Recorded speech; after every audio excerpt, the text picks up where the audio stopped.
नमस्कार, आप देख रहे हैं सुदर्शन न्यूज और मैं हूं आपके साथ दिव्या सिंह। शाम के 6 बज चुके हैं और समय हो गया है आपका पसंदीदा शो रण क्षेत्र का, जिसमें आज हम बात करेंगे जम्मू कश्मीर की जहां पर साल 2019 में धारा 370 और 35A के खात्मे के बाद लगातार बदलाव की बयार बह रही थी, जहां 2014 के बाद से अमन चैन देखने को मिल रहा था। लेकिन इस्लामिक कट्टरपंथियों, इस्लामिक जिहादियों और इस्लामिक आतंकवादियों को यह बिल्कुल भी रास नहीं आ रहा। इस बात का अंदाजा इसी से लगाया जा सकता है कि 9 जून को उधर प्रधानमंत्री नरेंद्र मोदी पीएम पद की शपथ ले रहे थे, इधर आतंकवादियों ने रियासी में हिंदू श्रद्धालुओं से भरी एक बस पर ताबड़तोड़ गोलियां बरसा दी, जिसमें करीब 10 लोग मारे गए हैं। और इसमें इन आतंकवादियों के हौसले इतने बढ़ गए कि उन्होंने एक के बाद एक लगातार 4 दिन तक आतंकी वारदातों को अंजाम दिया। आतंकवादियों ने रियासी, डोडा और कठुआ को निशाना बनाया, यानी ये इस्लामिक आतंकवादी अब कश्मीर के बाद जम्मू को भी निशाने पर ले रहे हैं। कभी टारगेट किलिंग को अंजाम दिया जा रहा है, तो कभी हिंदू श्रद्धालुओं पर गोलियां बरसाई जा रही है, तो कभी हमारे हिंद के जवानों पर गोलियों से छलनी उन्हें किया जा रहा है। यह आतंकवादी जम्मू कश्मीर में बह रही बदलाव की बयार से इस कदर बौखला गए हैं कि वो सरकार को बदनाम करने के लिए किसी भी हद तक जा रहे हैं। हालांकि हमारे वीर जवान इसका हिस्सा बराबर भी कर रहे हैं, लेकिन अपने इस घिनौनी हरकतों से ये आतंकी एक चुनौती पेश कर रहे हैं। यही वजह है कि गृह मंत्री अमित शाह अब एक्शन में आ गए हैं। बैठक की जा रही है और ऐसे में सवाल ये उठ रहा है कि आखिर इन आतंकवादियों का पक्का इलाज कब होगा। आज इसी पर चर्चा करेंगे और इसी के चर्चा को लेकर, लेकिन इससे पहले देखिए आप एक रिपोर्ट।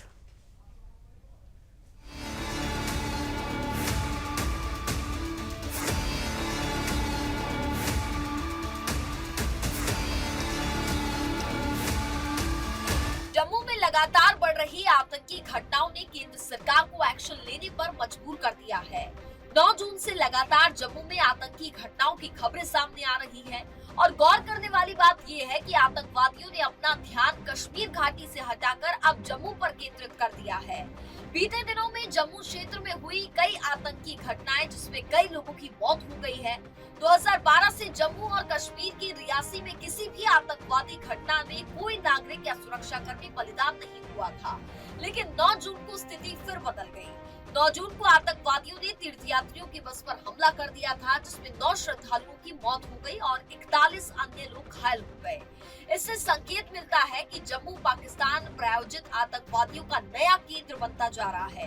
आंकड़ों से पता चलता है कि 1 जनवरी 2023 और 13 जून 2024 के बीच कश्मीर में 24 की तुलना में जम्मू कश्मीर में कम से कम 42 नागरिक और सुरक्षाकर्मी की मौत हुई है। आपको बताते चले कि जम्मू कश्मीर के हिंदू बहुल जम्मू संभाग में आतंकियों का ध्यान शिफ्ट होने की रणनीति तब स्पष्ट हुई जब आतंकवादियों ने 2023 के पहले दिन राजौरी के डूंगरी गांव में 5 लोगों की गोली मार करके हत्या कर दी थी। बाद में आतंकियों द्वारा लगाए गए आईईडी ब्लास्ट में 2 बच्चों की मौत हो गई थी। इस साल 9 जून को तीर्थयात्रियों की बस पर हमले के बाद से आतंकी हमले लगातार जारी हैं, जो अब अन्य जिलों में भी तेज हो गए हैं। जम्मू कश्मीर में हुए आतंकी हमलों के बाद स्थिति की समीक्षा के लिए आज केंद्रीय गृह मंत्री अमित शाह ने एक उच्च स्तरीय बैठक की। इससे पहले प्रधानमंत्री नरेंद्र मोदी भी इस मुद्दे पर हाई लेवल बैठक कर चुके हैं। आज बैठक में अमित शाह के साथ साथ जम्मू कश्मीर के उपराज्यपाल मनोज सिन्हा, राष्ट्रीय सुरक्षा सलाहकार अजीत डोभाल और सेना, अर्धसैनिक बलों, जम्मू कश्मीर पुलिस और खुफिया एजेंसियों के अधिकारी भी इस बैठक में मौजूद रहे। बैठक में जम्मू कश्मीर की सुरक्षा स्थिति और विशेषकर आगामी अमरनाथ यात्रा के लिए सुरक्षा व्यवस्था को लेकर के चर्चा की गई। बैठक में जम्मू से कठुआ के बीच अंतर्राष्ट्रीय सीमा के जरिए घुसपैठ के रास्तों को बंद करने की भी इसमें चर्चा की गई।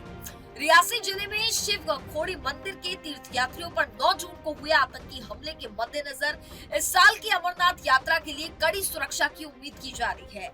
अर्धसैनिक बलों की 400 से ज्यादा अतिरिक्त कंपनियों को तैनात किए जाने की संभावना जताई जा रही है।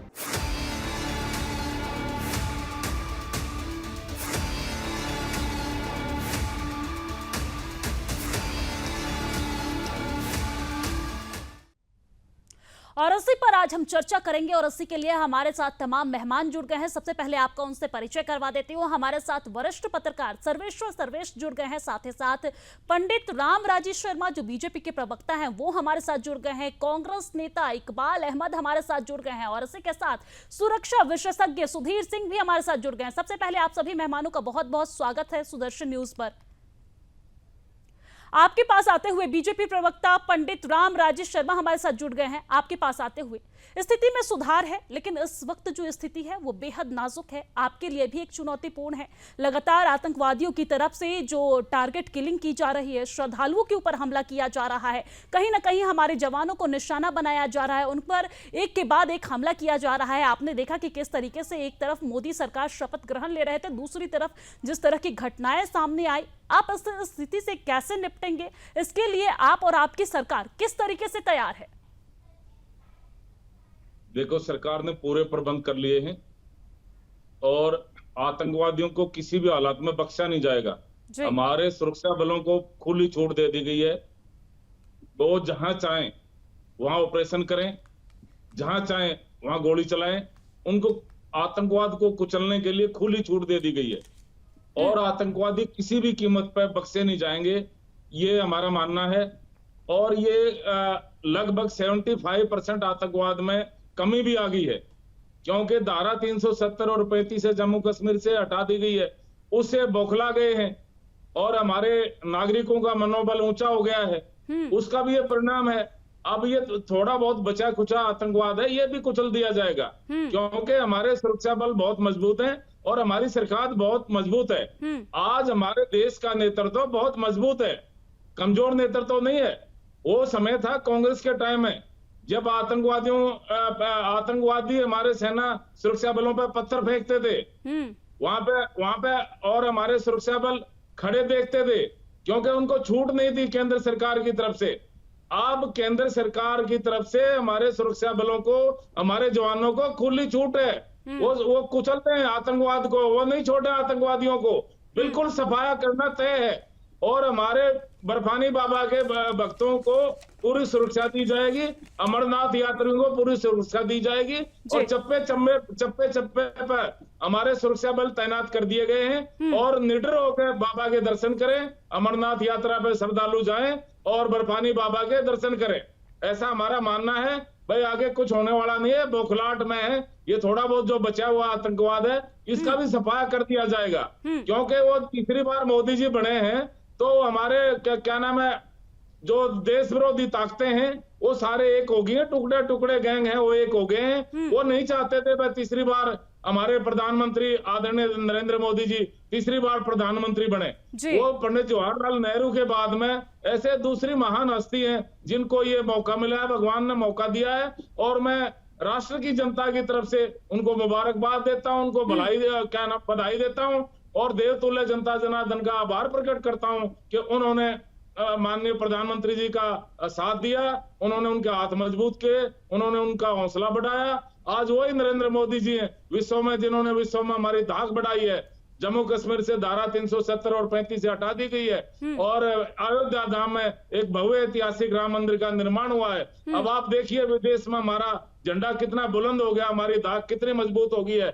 G7 के उसमें सम्मेलन में भाग लेने के लिए हमारे प्रधानमंत्री जी गए थे, वह कितना भव्य स्वागत हुआ था। जैसे एक देवता का सम्मान होता है, ऐसे हमारे प्रधानमंत्री जी का सम्मान हुआ है। कहीं रसिया का राष्ट्रपति, कहीं अमेरिका का राष्ट्रपति, कहीं वो रामराजी जी, आज वक्त नहीं है बीजेपी की उपलब्धियों पर बात करने की। आज वक्त है तो जम्मू और कश्मीर में जो आतंकवाद की घटना है उस पर बात करने की। आज जो मीटिंग हुई है दिल्ली में उस पर बात करने की। लौटूंगी आपके पास। हमारे साथ कांग्रेस नेता इकबाल अहमद भी हमारे साथ लगातार जुड़े हुए हैं। इकबाल अहमद जी, आपके पास आते हुए, आपकी पार्टी के नेता की तरफ से लगातार हो हल्ला किया जाता है, आप भी ये मानते हैं कि स्थिति में सुधार जरूर हुई है? जो यूपी की सरकार थी उस वक्त और अब जब एनडीए की सरकार है, 70% पत्थरबाजी की घटना में कमी आई है, लेकिन इसके बावजूद भी आपके जो नेता हैं, कांग्रेस के जो नेता हैं, मुख्य विपक्षी हैं, वो हो हल्ला करते नजर आ रहे हैं। देखिए, कांग्रेस की सरकार थी तो वो एक्शन लिया करती थी, हमेशा इनके खिलाफ हमेशा एक्शन लिया करती थी। ये क्या है, अभी पंडित जी हमारे कह रहे हैं कि अगली बार हम सही कर लेंगे। घटना घटती चली जा रही है और अगली बार का इंतजार कर रहे हैं। तो आपको अरे क्या लगता है घटना कि बीजेपी एक्शन नहीं ले रही है? भाई घटना ही क्यों घटे, पहले तो हमें इतना सतर्क होना चाहिए, चाक चौबंद होना चाहिए कि घटना घटी नहीं थकनी चाहिए थी। लेकिन जो इकबाल बेचारे- अहमद जी, आप भी ये मानिए ना कि जब एनडीए यूपीए की सरकार थी उस वक्त से लेकर अब जब एनडीए की सरकार है 70% घटना में कमी आई है, तो आप इसे बीजेपी को इसका क्रेडिट देंगे या नहीं देंगे? नहीं, किस बात का क्रेडिट देंगे, किस बात का क्रेडिट देंगे? सरकार वो है, उनको तो संभालना पड़ेगा। जनता नहीं पिसना चाहिए, जनता नहीं मरनी चाहिए। एक एक जनता कीमती होती है, एक एक व्यक्ति कीमती होता है देश का, हर नागरिक देश का कीमती है। तो कैसे एक भी व्यक्ति मरता है तो कितना दर्द होता है, उन परिवारों को कितना दर्द होता है। जैसे हमें दर्द है तो हर परिवार को दर्द होता है। एक भी व्यक्ति की मृत्यु होती है तो होनी ही नहीं चाहिए, पहली बात तो। और जब घटना हो जाती है तो कहते हैं हम अगली बार सब संभाल लेंगे। ये कौन सी बात होती है? घटना घटने से पहले संभाली जाती है। ये कह के आप निकल जाएंगे क्या कि हम अगली बार देख लेंगे, सही कर लेंगे, हमने सही कर लिया है। घटना ही क्यों घट रही है? अभी सतपाल मलिक जी ने क्या कहा था इससे पहले कि हमने सतर्क किया था लेकिन फिर भी घटना घट गई। तो अगर सतर्क कर रहा कोई तो चीज को आप संभालना चाहिए। ये घटना घटनी नहीं चाहिए। घटना घटनी नहीं चाहिए, लेकिन घटना जो घटी है वो बेहद शर्मनाक है और इसके लिए लगातार जो केंद्रीय गृह मंत्री हैं वो लगातार उच्च स्तरीय बैठक करते नजर आ रहे हैं। प्रधानमंत्री नरेंद्र मोदी भी बीते दिन उच्च स्तरीय उन्होंने बैठक की और तमाम दिशा निर्देश उन्होंने दिया है। घटना नहीं घटनी चाहिए, वो यूपीए की सरकार हो या फिर एनडीए की सरकार हो, घटना नहीं घटनी चाहिए। लौटूंगी आपके पास, हमारे साथ रक्षा विशेषज्ञ सुधीर सिंह जी भी लगातार जुड़े हुए हैं। सुधीर सिंह जी, आपके पास आते हुए, लगातार जिस तरह की तस्वीरें बीते 4 दिनों में सामने आई है, एक तरफ मोदी सरकार शपथ ग्रहण ले रहे हैं, दूसरी तरफ जो आतंकी हैं वो अपनी नापाक हरकत से बाज नहीं आ रहे हैं। स्थिति में सुधार जरूर आई है, लेकिन ये जो घटना घटी है, पहले जो आतंकी थे उनका जो टारगेट था वो कश्मीर हुआ करता था, लेकिन अब जो टारगेट है वो जम्मू है। वजह क्या है, चूक कहां है, किस तरीके से आप इसे देखते हैं? देखिए, इसके कई एक पक्ष हैं। पहली बात यह है कि जम्मू में आतंकी घटनाओं का अंजाम देके आतंकी इस बात को साबित करना चाहते हैं कि वो जम्मू कश्मीर का कोई भी जो इलाका है वहां वो सक्रिय हैं और उनकी सक्रियता जो है वो कश्मीर तक सीमित नहीं है। कहने का मतलब कि उनकी धमक बरकरार है, उनमें जान है और भी आगे आतंकी हमले वो करेंगे, ऐसा करके वो मैसेज देना चाह रहे हैं। मैं मानता हूं कि 9 जून को मोदी जी की शपथ हुई है और 9 जून को ही पहला हमला हुआ और उसके बाद लगातार हमले हो रहे हैं। तो कहीं न कहीं ये इस बात का टेस्टिंग कर रहा है पाकिस्तान कि भाई जो भारत में नई सरकार बनी है, क्या ये सरकार पीछे की तरह मजबूत है? क्या ये सरकार आतंकियों से लड़ने के लिए बिल्कुल अपने इरादों से मजबूत है? तो ये सारी बातें जरूर है। फिर आप पाकिस्तान की आंतरिक राजनीति देखिए, वहां सेना और इमरान खान में ठनी हुई है, काफी लड़ाई चल रही है, उसका भी एक रिफ्लेक्शन, डाइवर्जन करना है अटेंशन को, वो भी एक कारण हो सकता है। तीसरा बात यह है कि जो आतंकी मशीनरी है वो बहुत दिनों से बैठा हुआ था और शक्ति का संचयन कर रहा था, तो वो भी उनके पास थोड़ी शक्ति आई हुई है ऐसा लगता है। लेकिन अभी जो हमारी स्थिति है वो बहुत अच्छी स्थिति है। हमारे जवानों ने पूरे कश्मीर घाटी में और जम्मू में आतंकी घटनाओं पर पूर्ण तौर पर नियंत्रण किया है। ये त्वरित कुछ घटनाएं हो रही हैं, मुझे लगता है कि सेना और सुरक्षा एजेंसियां इन चीजों को बहुत ही सख्ती से नियंत्रण में ले लेंगी और सरकार को ये मैसेजिंग करना है कि ये सरकार जो है कहीं से कमजोर नहीं है। अगर सर्जिकल स्ट्राइक की भी जरूरत पड़ती है तो उसका भी अंजाम दिया जाएगा। आज पाकिस्तान की हालत नहीं है कि वो सीमा पर हमसे तनाव मोल ले, गोला बारूद फेंकने की भी उसकी हैसियत नहीं है, भिखमंगा हो चुका है। लेकिन हाँ, उंगली करने से बाज नहीं आ रहा है और हमको सतर्कता के साथ, मजबूती के साथ इस स्थिति को नियंत्रण में लाना है। यानी कि पाकिस्तान पूरी तरीके से जहां एक तरफ रोटी के लिए ललायत है, वहीं दूसरी तरफ इस तरह के शर्मनाक घटनाओं को अंजाम दे रहा है जो बेहद दुर्भाग्यपूर्ण और शर्मनाक है। लौटूंगी आपके पास सुधीर जी, हमारे साथ लगातार सर्वेश्वर जी भी लगातार जुड़े हुए हैं। सर्वेश्वर जी, आपके पास आते हुए, ये हालांकि देश में जो राजनीतिक विषय बनता जा रहा है, ये राजनीतिक विषय नहीं है, ये देश की रक्षा का विषय है, ये देश की सुरक्षा का विषय है, लेकिन फिर भी इसमें जो बीजेपी और कांग्रेस की तरफ से राजनीति की जा रही है, बीजेपी की तरफ से लगातार बैठकें की जा रही है, जवाब दिए जा रहे हैं और कांग्रेस इस पर राजनीति करती नजर आ रही है। आप इसे किस तरीके से देखते हैं? देखिए दिव्या जी, ये जो घटना है उसमें राजनीति नहीं चाहिए, लेकिन कांग्रेस की दिन की तरह सीधी कभी नहीं हो सकती है। जब हमने सर्जिकल स्ट्राइक और वो किया तब भी उसने सवालिया निशान उठाए। आप अभी कांग्रेस के प्रवक्ता महोदय बोल रहे थे कि ये घटना हुआ ही कैसे, और तो वो बता देना कि 26/11 मुंबई में हमला हुआ ही कैसे। तब तो कांग्रेस की सरकार थी, तब क्यों नहीं उन्होंने रोक दिया? खैर वो पुरानी हो गई। इनका भी कहना सही है कि हुआ ही कैसे जब इतनी चाक चौबंद है। और ये सचमुच जो प्रेजेंट सरकार है इसके लिए चिंता का विषय है कि आतंकी अब नया ठिकाना जम्मू ढूंढ रहे हैं, और इसका इलाज है इजराइल की तरह इंडियन सरकार को भी काम करना पड़ेगा। जो आतंकी के मददगार जम्मू में है या कश्मीर में है, उसका निस्तो नाबूद आतंकी की तरह ही करना पड़ेगा। ये नहीं कि उसका घर तोड़ दिया, उसके घर वालों को छोड़ दिए। अगर कोई आतंकी घटना में शामिल है और उस आतंकियों को उसने मदद की है तो उसको भी उसी तरीके से 72 हुरों के पास पहुंचाए जैसे हमारे वीर जवान आतंकियों को पहुंचा रहे हैं। तभी जाके इस पे लगाम लगेगा, क्योंकि अब बहुत हो गई। अब ये जम्मू तक पैर फैला रहे हैं और सरकार को आंख दिखा रहे हैं और उनको उनकी टॉलरेंस पावर को ये चेक कर रहे हैं। कह रहे हैं कि तो कश्मीर से उठ के हम जम्मू आ गए, तुम क्या कर सकते हो। दूसरी ओर पॉलिटिक्स में आप टीएमसी का देख लीजिए, वहां पे एक एक करके बीजेपी के कार्यकर्ताओं को मार रही है। गाड़ी चल रही है, उसमें महिला चला के जा रही है, उसको होली गुंज सब रोक ले रहे हैं। तो बीजेपी को अब बहुत हो गया। बीजेपी को अब वो ही करना चाहिए, इजराइल स्टाइल में वर्क करना पड़ेगा। बहुत हिंदू मुस्लिम भाई भाई, अगर किसी मुसलमान घर में पनाह लिया है आतंकी ने तो उस पूरे फैमिली को खत्म कर दो, किसी को छोड़ो मत। मैं तो इस फेवर में।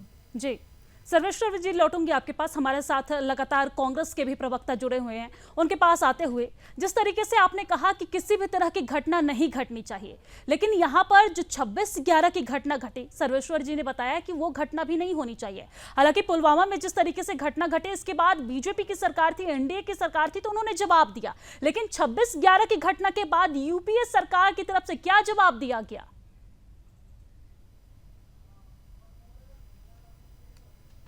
इकबाल जी, देखिए, सबसे बड़ी बात इस बात की है कि जब कोई घटना घटती है तो ये कहा जाता है कि अगली सरकार में ये हो रहा था, हमारी सरकार में कम हो गया।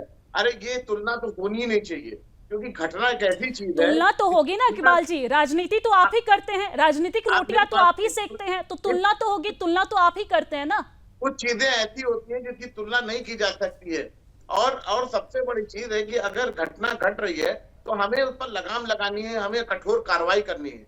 हमें इस बात का सोचना है, हमें ये नहीं सोचना है कि अगली सरकार में ये हो रहा था और हमारी सरकार में ऐसा हमने किया। तो घटना तो घट रही है ना, घटना नहीं घटनी चाहिए। हम इसकी मैं घोर निंदा करता हूं कि इस तरीके की घटना होती है। जब मुझे आंसू आता है, मैं जब देखता हूं कि हमारे देश के लोग अगर मरते हैं तो हम रात में नींद नहीं आती है कि हमारे किस तरीके से लोग मारे जा रहे हैं। तो हम इस बात के लिए कह रहे हैं बार बार कि जो भी सरकार हो, अगर जनता सरकार आपको नींद नहीं आती है, लेकिन जब बीजेपी की तरफ, जब एनडीए सरकार की तरफ से जवाब दिया जाता है तो आप ही के नेता सबूत मांगते हैं। भाई मैं क्या कह रहा हूँ, जनता सरकार बदलती है इसीलिए ना कि चीजें बदलाव आएगी। वो सोचती है कि अगली सरकार में हमें ये नहीं मिला, हो सकता है नई सरकार आई है इसमें सारी चीजें व्यवस्थित हो जाए और अच्छा हो जाए। तो जब वो सारी चीजें पुराने से और नए में कोई तुलना नहीं है, घटना पहले भी घटी और अब भी घट रही है, तो फिर जनता तो सवाल करती है ना इस बात को कि भाई आप किस बात का जवाब दोगे कि घटना तो पिछली बार भी घटी, लोग मरे और आपके भी रिज्यूम में मर रही है। तो आप सुरक्षा किस बात की दे रहे हो? आप किस बात की बात करते हो कि हम सुरक्षा दे रहे हैं, हम ये कर रहे हैं, वो कर रहे हैं? आपको कंफर्म गारंटी देनी पड़ेगी। आप बार बार आप मन से बोलते हो मोदी की गारंटी। अरे भाई, तो इंसान के जनता की भी तो गारंटी देनी पड़ेगी, इंसान की भी तो गारंटी देनी पड़ेगी कि एक भी इंसान हिंदुस्तान का मारा नहीं जाएगा। ठीक है इकबाल जी, लौटूंगी आपके पास। हमारे साथ रामजी शर्मा लगातार जुड़े हुए हैं। रामजी शर्मा, आपके पास आते हुए, जिस तरीके से आपने देखा कि पुलवामा जो हुआ वो 2019 चुनाव से पहले, और दूसरी बार जब 2024 में शपथ ग्रहण समारोह के दिन मोदी जी जहां एक तरफ शपथ ले रहे थे, दूसरी तरफ आतंकी घटनाएं जम्मू में देखने को मिली। पहले कश्मीर को टारगेट किया जाता था, लेकिन अब जम्मू को टारगेट किया जाता है। और जब भी इस चुनाव से पहले या शपथ ग्रहण के दिन इस तरह की आतंकी घटनाओं को अंजाम देकर आतंकी क्या मैसेज देना चाहते हैं? क्या आपकी सरकार को डेंट पहुंचाना चाहते हैं? आप इसे किस तरीके से देखते हैं? देखो, ये बौखलाहट का परिणाम है और माननीय प्रधानमंत्री जी इस मामले में बहुत गंभीर हैं और उन्होंने सख्त दिशा निर्देश दे रखे हैं कि वे किसी भी आतंकवादी को बख्शा नहीं जाएगा, उनको मददगार को भी बख्शा नहीं जाएगा। और हमारे गृह मंत्री जी सरदार पटेल के बाद में लौह पुरुष हैं, उन्होंने इसी संदर्भ में मीटिंग ली है जिसमें हमारे NSA नेशनल सिक्योरिटी एडवाइजर साहब अजीत डोभाल जी, हमारे LG साहब और अन्य VIP की मीटिंग हुई है। उन्होंने सख्त दिशा निर्देश दिए हैं, भाई किसी भी आतंकवादी को बख्शा नहीं जाए, उनको मददगार को भी छोड़ा नहीं जाए और ढूंढ ढूंढ के उनको मारो। और उनका पहला काम हमारा ये है लॉ एंड ऑर्डर मेंटेन करना। किसी भी आतंकवादी को बख्शा नहीं जाएगा और आतंकवाद का सफाया जम्मू कश्मीर से किया जाएगा। ये बौखलाहट का परिणाम है। वो उन जैसे मान लो प्रधानमंत्री जी ने तीसरी बार शपथ ली है, उनको पाकिस्तान को ये रास नहीं आ रहा है, उनके पाकिस्तान में इसके मुद्दे निगारे पड़ रहे हैं, पाकिस्तान बौखला गया है। तो ये मैं समझता हूं बौखलाहट का परिणाम है और ये थोड़ा बहुत आतंकवाद बचा हुआ है, इसका भी सफाया कर दिया जाएगा। लगभग 70-75% आतंकवाद में कमी हो गई है। हमारा देश का नेतृत्व बहुत मजबूत है। ये वो नेतृत्व नहीं है वह हमारे सुरक्षा बलों पर पत्थर फेंके जाए और हमारा नेतृत्व चुप रहे। हमारा नेतृत्व बहुत मजबूत नेतृत्व है, किसी भी आतंकवादी को बख्शा नहीं जाएगा। सख्त दिशा निर्देश जारी किए गए हैं, उनके मददगार को भी बख्शा नहीं जाएगा और हमारे अमरनाथ यात्रियों को भी पूरी सुरक्षा मुहैया कराई जाएगी। और बर्फानी बाबा के भगत हैं, वो अपने आराम से जाएं, कोई चिंता करने का विषय नहीं है। सरकार आपके साथ है, आपको पूरी सुरक्षा दी जाएगी। ये बौखलाहट का परिणाम है, ये भय का वातावरण करने के लिए किया गया था और हमारे बर्फानी बाबा के भगत हैं, वो इस भय से इनके नापाक मंसूबों को कामयाब नहीं होने देंगे। वो डरेंगे नहीं और अपनी यात्रा सफल करके आएंगे और बर्फानी बाबा के दर्शन करेंगे। मैं समझता हूँ कि ये बौखलाहट का परिणाम है और बहुत जल्दी आप बहुत जल्दी देखेंगे तो आतंकवाद का जम्मू कश्मीर से सफाया हो जाएगा, क्योंकि थोड़ा बहुत बचा हुआ है। तो ये बौखलाहट है, ये फड़फड़ाहट है, जैसे लास्ट स्टेज पर आदमी फड़फड़ाता है ना, ये फड़फड़ा रहे और कुछ नहीं है। और रही बात, ये कांग्रेस वाले भाई अभी कह रहे थे इनके टाइम में क्या होता था, अब क्या होता है इनके। और रही बात, इनकी काट की अंडी एक बार चढ़ गई, बार बार चढ़ने वाली नहीं है। इन्होंने झूठा नारा दिया, बस संविधान बदला जा रहा है, संविधान बदला जा रहा है। और इन्होंने झूठ बोला कि भाई आरक्षण खत्म किया जा रहा है, कहीं आरक्षण खत्म नहीं किया जा रहा था। ये झूठ बोलने में कामयाब हो गए, इनकी काट की अंडी चढ़ गई। और ये इनके फटाफट और जटाजट फटाफट वाले कहाँ गए? वो जनता उनके पीछे शर्मा लग रही है। शर्मा जी, आज हम इस विषय पे बात नहीं करेंगे, आज हम बात सिर्फ जम्मू कश्मीर को लेकर करेंगे। लौटूंगी आपके पास। सर्वेश जी भी हमारे साथ लगातार जुड़े हुए हैं। सर्वेश जी, आपके पास आते हुए, जिस तरीके से ये जो टारगेट है वो शिफ्ट किया जा रहा है, पहले कश्मीर को टारगेट किया जाता था, अब जम्मू को टारगेट किया जा रहा है। पहले जिस तरीके से शांति व्यवस्था को बिगाड़ने की कोशिश की जाती थी, अब जो हिंदू श्रद्धालु हैं उन्हें टारगेट किया जा रहा है। सुरक्षा बलों पर जो हमला है वो बढ़ गया है। आपने देखा कि किस तरीके से बीते 4 दिन में लगातार हमला किया गया, जिसके बाद उच्च स्तरीय बैठक की गई है। टारगेट शिफ्टिंग को लेकर आप किस तरीके से देखते हैं? टारगेट शिफ्टिंग के पीछे वजह क्या है? क्यों हिंदू श्रद्धालुओं को टारगेट किया जा रहा है? आप इसे किस तरीके से देखते हैं? देखिए, टारगेट शिफ्टिंग का एक ही मतलब है कि सरकार को उसकी जो टॉलरेंस पावर है, उसकी जो नीतियां हैं, उसको चुनौती देना और उसको ये कहना कि मैं जम्मू कश्मीर ही नहीं, मैं भारत के किसी भी जगह पे ऐसा काम कर सकता हूँ, जैसे कि उन्होंने जम्मू में करना शुरू कर दिया है। एक पीर पंजाल में भी आतंकियों के ठिकाने मिलने शुरू हुए हैं, जिससे कि सुरक्षा बल उसकी भी पता लगा रहा है। लेकिन सबसे ये बहुत ही गहन और चिंता का विषय है कि टारगेट जो शिफ्ट हो रहा है, एक और हम कहते हैं कि अमन शांति है, लेकिन ये टारगेट चाहे जिसने भी शिफ्ट किया, इसमें कोई दो राय नहीं है, कि सरकार खुली छूट दे रखी है सुरक्षा बल से लेके सभी को, जम्मू कश्मीर पुलिस को भी, कि जो जहां आतंकवादी घटना आतंकी मिले उसको वही ठोक दो।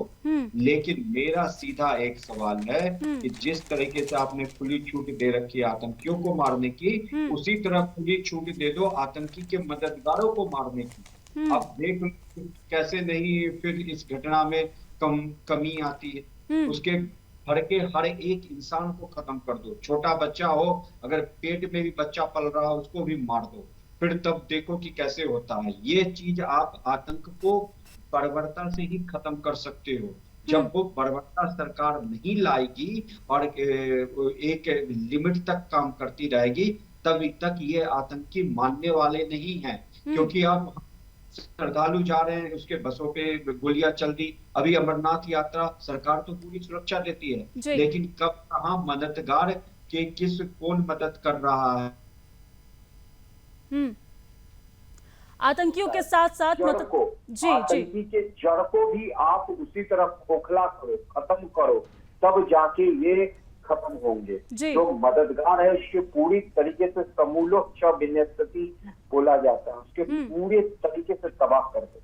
जी, यानी कि आतंकियों के साथ साथ मददगार पर भी सख्ती से कार्रवाई बरतने की जरूरत है और यही आपकी भी मांग है। लौटूंगी आपके पास, रक्षा विशेषज्ञ भी हमारे साथ सुधीर जी लगातार जुड़े हुए हैं। सुधीर जी, आपके पास आते हुए, जिस तरीके से मोदी सरकार की तरफ से हर एक आतंकवाद को लेकर, हर एक जगह पर घटनाओं को लेकर चप्पे चप्पे पर सुरक्षा बलों की तैनाती है, हर एक जगह पर सुरक्षा के पुख्ता इंतजाम किए गए हैं, जो सुरक्षा बल है उन्हें भी तमाम छूट जो है वो दी गई है, लेकिन इसके बावजूद भी जिस तरह से घटना सामने आ रही है, चूक कहां? आप इसे किस तरीके से देखते हैं?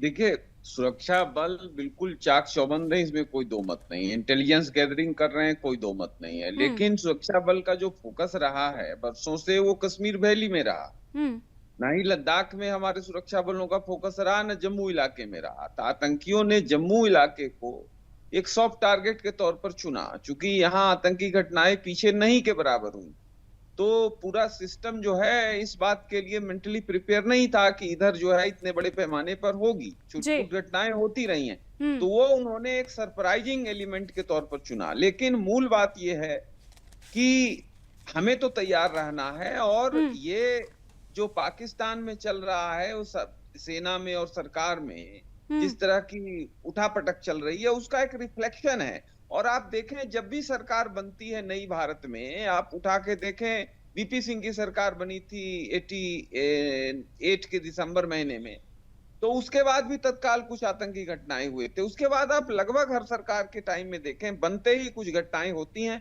क्योंकि पाकिस्तानी मिलिट्री को लगता है कि कहीं पाकिस्तान की जो हुकूमत है वो भारत के साथ अच्छा रिश्ता न कायम कर ले। तो आप इसको इस तरह से भी देखें कि भारत के साथ एक अच्छा रिश्ता नहीं बने पाकिस्तान का, इसलिए उसको रोक दिया जाए। आर्मी का इंस्ट्रक्टेड आया एक इनके पास, आतंकियों के पास, आतंकी तो पले पलाए बकरे हैं पाकिस्तान की आर्मी का, और उन्होंने उसको अंजाम दे दिया। लेकिन हमें उनके सर को बुरी तरीके से कुचलना है। इजराइल मॉडल में है, और इंटरनेशनल लॉ भी हमको ये अधिकार देता है कि भैया जो कहीं से आए और हमारी सीमा में घुस के इस तरह की हिंसक घटनाओं को अंजाम दे, उसको in theory of hot pursuit के तहत घुस के मारने का हमको अधिकार है। हमको उन तमाम अधिकारों का इस्तेमाल करते हुए इसके फंड को कुचल देना होगा। और हमने मारा भी जिस तरीके से, आपने देखा कि किस तरीके से पुलवामा अटैक का हमने जवाब दिया और किस तरीके से हमने घर में घुसकर हमारे जवानों ने मारा, ये किसी से छिपा हुआ नहीं है। लौटूंगी आपके पास सुधीर जी। इकबाल अहमद जी भी हमारे साथ लगातार जुड़े हुए हैं। इकबाल अहमद जी, आपको नहीं लगता कि आप मुख्य विपक्षी नेता हैं, आपको देश की रक्षा के लिए, सुरक्षा के लिए आवाज उठाने की जरूरत है? आपको इसके लिए तमाम जो मांग है वो करने की जरूरत है, ना कि सबूत मांगने की, ना कि विपक्षी जो सत्ता पक्ष है उस पर सवाल खड़े करने की? इकबाल अहमद जी, देखिए, जब भी सुरक्षा की बात आएगी देश की, उस सुरक्षा के साथ कंधे से कंधा मिला के चलने वाले हम लोग हैं। हम लोग हर सुरक्षा, लेकिन कंधे से कंधे मिलाकर चलते तो नहीं दिखाई देते हैं। आप तो सबूत, आपके जो बड़े बड़े नेता है, आला अधिकारी है कांग्रेस के, वो सबूत मांगते दिखते हैं। अरे सबूत की तब बात आती जब जनता के सामने पेश करना होता है, तो जनता भी तो कहती है ना कि हमें बताओ सच क्या है। सच भी तो सामने आना चाहिए। कि एक तरफा कोई चलेगा। अभी अभी हमारे बीजेपी के प्रवक्ता कह रहे थे, चुनाव की बात करने लगे कि खटाखट। अरे आपने तो 15 लाख रुपए देने की बात की थी, आपने तो बेवकूफ बनाया जनता को। हम तो बोल रहे थे इकबाल जी, चुनावी बात आज हम नहीं करेंगे। मैं बार बार इस चीज को दोहरा रही हूं कि आज हम चुनावी बात नहीं करेंगे। आज हम बात करेंगे सुरक्षा व्यवस्था को लेकर, टारगेट किलिंग जो की जा रही है उसको लेकर। आप इस पे जवाब दीजिए ना। मैं बड़े भाई बीजेपी के प्रवक्ता जी को मैं जवाब दे रहा था कि उन्होंने खटाखट नहीं, खटाखट पे आज हम जवाब नहीं लेंगे आपसे। आज हम जवाब लेंगे जम्मू कश्मीर में चल रही घटनाओं को लेकर, आपकी तरफ से, आपके नेताओं की तरफ से, आला अधिकारियों की तरफ से जो उस पर राजनीति की जा रही है उसको लेकर। बिल्कुल, मैं कह रहा हूँ सुरक्षा की जब बात आएगी देश की सुरक्षा के साथ हम खड़े। जी, रामराजेश शर्मा जी जवाब दीजिए। इकबाल जी का कहना है कि सुरक्षा की व्यवस्था की जब बात आएगी तो हम सुरक्षा व्यवस्था पर साथ में खड़े हैं। देखो, ये राष्ट्रहित का मुद्दा है और राष्ट्रहित सर्वोपरि होता है, तो विपक्षी दलों को भी चाहिए वो राष्ट्रहित में सरकार के साथ आए और आतंकवाद का डटकर मुकाबला करें। वो भी खुलकर सामने आए। ये लुका छुपी का खेल ना खेलें, वो खुलकर सरकार के साथ आए, क्योंकि राष्ट्रहित सर्वोपरि होता है और ये लॉ एंड ऑर्डर राष्ट्रहित का मुद्दा है। ये आतंकवाद इनके टाइम में भी था, इनको भी सेता रहा है, इनको भी दुखी करता रहा है। और ये था कि उस टाइम में कमजोर नेतृत्व था, अब मजबूत नेतृत्व है। अब माननीय गृह मंत्री जी ने जो कल मीटिंग ली है तो उसमें सख्त दिशा निर्देश जारी किए गए हैं और इनको ढूंढ के मारने के आदेश जारी कर दिए गए हैं। भाई इनको छोड़ना नहीं है किसी भी कीमत में, जहां भी मिले ढूंढ के मारो, और इनके मददगार भी अब बख्शे नहीं जाएंगे। तो मैं इनसे भी, विपक्ष से भी विनम्र आग्रह करता हूं, राष्ट्रीय हित में ये सरकार का साथ दें और ये लुका छुपी का खेल ना खेलें, क्योंकि ये तो राष्ट्रहित का मुद्दा, राष्ट्रीय सर्वोपरि होना चाहिए इनके लिए भी, क्योंकि ये तो इनको भी दुखी करेगा उग्रवाद। तो ये तो उग्रवादी का कोई सगा नहीं होता, उग्रवादी किसी का सगा नहीं होता। इकबाल जी भी कुछ बोल रहे हैं, उनकी भी आवाज सुनाइए। जी, बातें जारी रखिए अपने।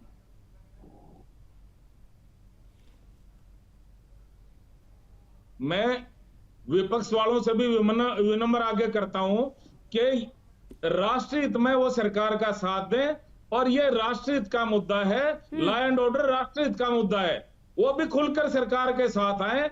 ये राजनीति ना करें इस मामले में, क्योंकि राजनीति अलग चैप्टर है, राष्ट्रीय हित अलग चैप्टर है। राष्ट्रीय हित में सरकार के साथ आए और सरकार ने कल में माननीय गृह मंत्री जी ने मीटिंग ली है और उन्होंने सख्त दिशा निर्देश जारी किए गए हैं और हमारे सुरक्षा बलों को खुली छूट दे दी गई है। भाई जहां भी उग्रवादी मिले उनको ठोक दो, उनके मददगार भी बख्शे नहीं जाएंगे। ये बौखलाहट का परिणाम था और बहुत जल्दी उग्रवाद का सफाया हो जाएगा जम्मू कश्मीर से। जी ठीक है, लौटूंगी आपके पास। शर्वेश जी शायद कुछ कहना चाहते हैं। शर्वेश जी अपनी बातें रखिए। देखिए, मैं ये कहना चाहता हूँ कि यहाँ पे राजनीति कुछ होनी ही नहीं चाहिए। यहाँ पे देश के नागरिक की जान जा रही है।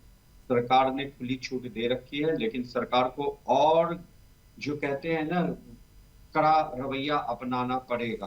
किसी को फंसना नहीं चाहिए, चाहे वो छोटा बच्चा ही शामिल क्यों ना हो। तो यहाँ पे, और दूसरी बात, जो ट्रेडर शिफ्ट हो रहा है कश्मीर से जम्मू, ये बहुत चिंता का विषय है और सरकार, इसीलिए अमित शाह जी ने आज मीटिंग रखी है और जो आप हम सब बैठ के डिबेट कर रहे हैं, तो यह चिंता का विषय है। लेकिन सरकार इस पे सशक्त सरकार है, एक मजबूत सरकार है, कठोर निर्णय लेने में कोई कभी भी कमी नहीं रखती, लेकिन और कड़ा कठोर निर्णय है।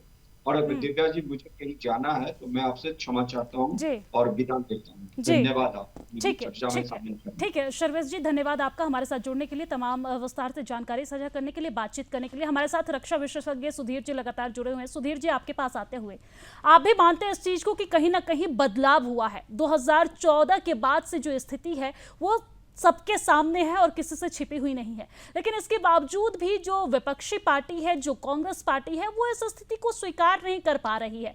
वहां पे जो जम्मू कश्मीर के कुछ लोकल लोग हैं, उन्हें ही ये चीज हजम नहीं हो रही है कि उनके कश्मीर में किस तरीके से शांति व्यवस्था बनी हुई है, किस तरीके से पत्थरबाजी की घटनाओं में जो कमी आई है, शांति कायम है, ये क्यों नहीं जम्मू कश्मीर के लोगों को, जो लोकल लोग हैं, उन्हें क्यों नहीं हजम हो रही है? वो क्यों सपोर्ट कर रहे हैं आतंकवादियों का? देखिए, जम्मू कश्मीर के जो लोग हैं जी, लोकल लोग हैं वो आतंकियों को साथ दे रहे हैं, ऐसा मैं कम से कम नहीं मानता हूँ। देखिए, पिछले 35 साल में सबसे ज्यादा वोटिंग परसेंट हुआ है कश्मीर और जम्मू में इस बार। ये चीज आप अभी देखें, तुरंत चुनाव हुआ है, कुछ उसमें गिने चुने लोग हो सकते हैं वो मददगार हो, बट आम कश्मीरी या आम जम्मू का लोग बिल्कुल। लेकिन गिने चुने लोग ही वो हैं जो जम्मू कश्मीर में, जम्मू में फिलहाल जो आतंकी है, पाकिस्तानी आतंकी, उन्हें पनाह देने का काम कर रहे हैं। दिव्या जी, आपकी बात सही है, लेकिन ये सुरक्षा बलों का काम है कि उन लोगों को न्यूट्रलाइज करे, उनको रास्ते से हटाए, सख्त कानून का इस्तेमाल करे, क्योंकि ऐसे लोगों से निपटने में कोई भी कानून सुरक्षा बलों के हाथ नहीं बांधता। और मोदी सरकार की ये नीति निश्चित तौर पर रही है पिछले 10 साल से कि भाई आतंकियों को पर जो भी मामले हैं उस पर जीरो टॉलरेंस है, बिल्कुल साफ करो, आतंकियों को हटाओ। और पाकिस्तान के जो आतंकियों के आका हैं उनको इस बात का पता है कि मोदी सरकार बहुत ही सख्त है आतंकवाद से लड़ने के लिए। पूरे आप 10 साल देख लें, एक भी बम धमाका पूरे भारत में नहीं हुआ, जबकि आए दिन होता था 2004 से 14 के कालखंड को अगर आप देखें। लेकिन जम्मू कश्मीर में निश्चित तौर पर हालात बहुत ज्यादा नॉर्मल हो गए हैं, थोड़ी बहुत घटनाएं हो रही हैं उसको, और ये बात किसी से छिपी नहीं है सुधीर जी, हालात बहुत नॉर्मल हो गए हैं, थोड़ी बहुत जो घटनाएं हैं वो घट रही थी। लेकिन बीते जिस दिन जैसे ही मोदी सरकार जो है, मोदी साहब जो है वो दिल्ली में शपथ लेते हैं, तो उधर जिस तरह की घटनाएं घटती है, और उसके बाद एक घटनाएं नहीं, एक के बाद एक घटना, एक के बाद एक घटना, लगातार 4 घटनाएं जो सामने आई, कहीं ना कहीं जो केंद्र में बैठी सरकार है उनके भी होश उड़ गए। और यही वजह है कि आज इस तरह जो बैठक है वो बुलाई गई। बीते दिन प्रधानमंत्री खुद उस मुद्दे पर दिशा निर्देश देते नजर आए, सख्त से सख्त कदम उठाने को उन्होंने कहा। देखिए, ये हमला मैंने कहा सरप्राइजिंग अटैक है, सुरक्षा बल पर काम कर रहे हैं। आप 2-1 दिन में देखेंगे जो भी आतंकी जंगलों में छिपे हैं उनको चुन चुन के हंट कर दिया जाएगा, और जो जहां से वो जो LOC से पार आए हैं वो जो भी छेद हो गया है, लूप होल है, उस लूप होल को सुरक्षा बल भर देंगे। लेकिन ये बात आप साफ समझ लें कि इंटेलिजेंस गैदरिंग का काम जो है वो जम्मू क्षेत्र में भी उसी लेवल पर होना चाहिए जिस लेवल पर कश्मीर क्षेत्र में हो रहा है, और वही लद्दाख और लेह में भी उस तरह से गैदरिंग होनी चाहिए। घटनाएं हो ना हो, दोनों स्थिति में सुरक्षा बलों को चाहिए कि वो कश्मीर के तीनों हिस्सों में, जम्मू कश्मीर और लद्दाख ले, तीनों जगह बराबर इंटेलिजेंस रहे, स्टैंड बाय रहे आर्मी, स्टैंड बाय रहे पैरामिलिट्री फोर्सेस, तभी हम जीरो टॉलरेंस और जीरो माने आतंकी घटनाओं को जीरो लेवल पर ले जा सकते हैं।